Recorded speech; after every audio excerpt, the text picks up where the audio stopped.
Hi, welcome to another edition of Mental Menopausal Magnificent Me. And fortunately, this time, unfortunately, I am without my magnificent mate because she is in the magnificent Ely, working hard. So I'm going solo for this one. And hopefully, all that will become clear as I go through what's been going on the last few weeks with me. Thanks for all the messages and concern. Quite a few of you had noticed that I'd sort of gone to ground a bit. Just to say, this is all my experience. I'm not saying this is everybody's experience, and I'm learning every day. So I just want to share it in the hope that it helps other people who might be going through a similar thing. But this is very specific to me, and I don't have the answers to probably a lot of the questions that you might have either yet. But I'm learning as I go along. So it's a journey, and it's very specific to me. So thank you for your company along this journey, and thanks for your company along the roller coaster of a ride the last sort of 6 weeks. The last 4 have been quite different. I've had what we think, and we still don't know. The experts are still trying to work it out. Another meltdown, burnout, we think linked to ASD. Still not sure what the trigger was this time, although consistently with the last few times, it's probably social interaction. That's when the anxiety set in for me. But we'll talk about that in another video. But this one, I just wanted to talk about what that experience has been like for the last 4 weeks. And hopefully for some of you to be able to recognize some of the things that might happen to you as well and get some comfort from that, because I know that would definitely have helped me, what I was going through. So I was familiar with it. I thought, here we go again, because the last one I had was only in January for 4 weeks. So similar length of time. And I felt it coming on this time, so I knew it was happening. And this was the first time that I'd had the self-diagnosis that this could be ASD. So I was informed about what it could be, and that if this was an autistic burnout, then in my head, I should have been able to control it and know what was going to happen and be able to deal with it much better than I'd done in January, when we didn't know what was going on and what was happening.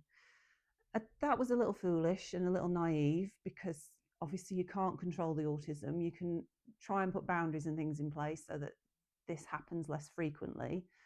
But once it's happening, you have no control over it. And, I had to radically accept that quite early on in the process. So what it's like for me, it's happened on a Sunday, 4 weeks last Sunday, and all of a sudden this anxiety sets in. As I say, it's been triggered by something, and there is just an instant need in me to hunker down, get under a duvet and sleep. And I forced myself to go and play tennis because I knew that would be good for me. I was dreadful at tennis. Came back from tennis, just went to bed, slept all that afternoon, evening, night, until about midday the next day. The room has to be pitch black all the time and silent, and I live on a main road, so it's earphones and a pillow over my head, because I can't have any sort of noise at all. It really disturbs me. So it really is quite bleak. Now, I'm lucky in that I live on my own, so I can do this, and obviously I'm not back at work yet, so I don't have to worry about that either. I find that, so straight away, the first need is sleep, because you're just physically and mentally exhausted. Your nervous system's shut down. I can't communicate with anyone. I mean, I'm terrible at that anyway, as you know, with ASD, but it's worse than usual. I can't get my words into a sentence in my head to be able to reply to a text message. And any sort of text message or email or a phone call just adds to the anxiety, and it's horrendous. I can't do social media. I can't think in a sentence or have a reasonable thought. It's quite difficult to explain. So my routine has to become the bare minimum. What do I actually have to do as a bare minimum in this day to get through this day till I can sleep again? And with the ASD, I need a plan, even if the plan, and which it was for the first few weeks, is basically get up in the afternoon, shower, eat, go to bed when it gets dark. But at least that's a routine, and it gives me some control over it in my head anyway.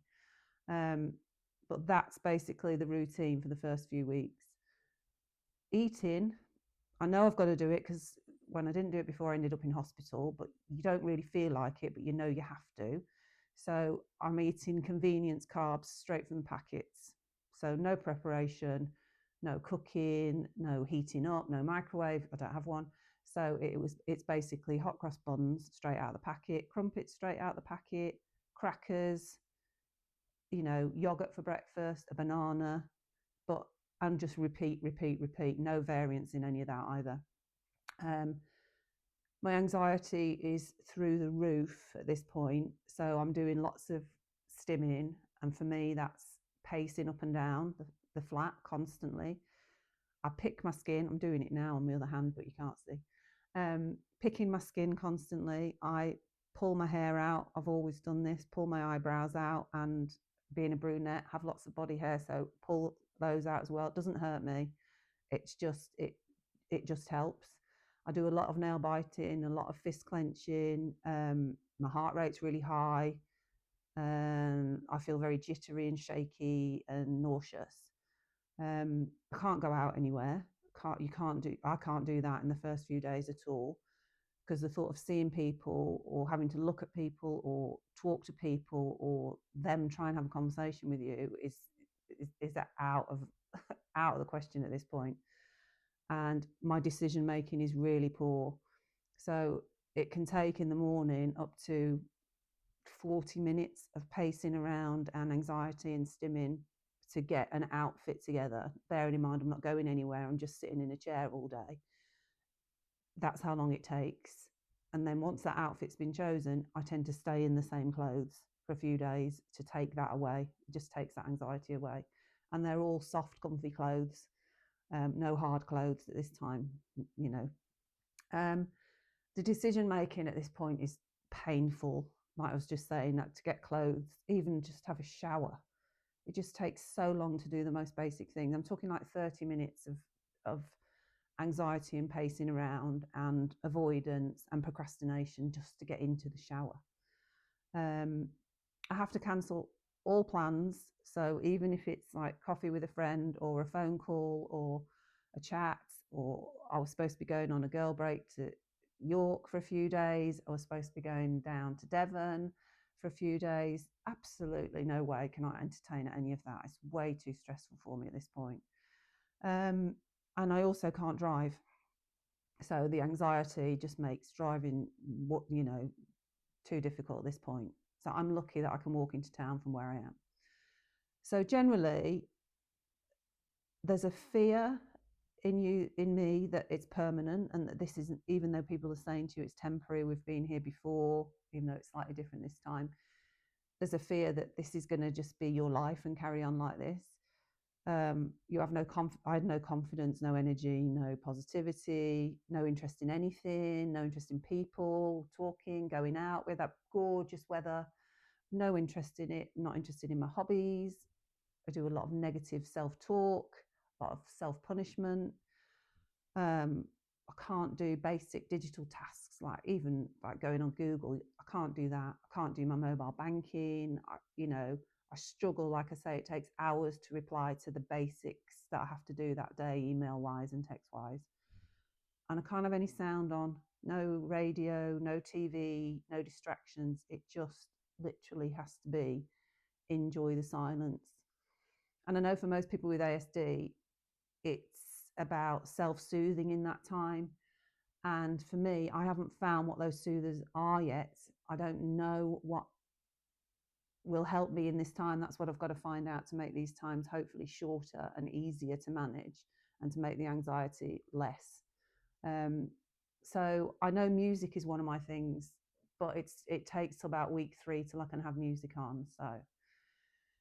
So yeah, that's been the last few weeks. So hopefully I can manage it a bit better the next time.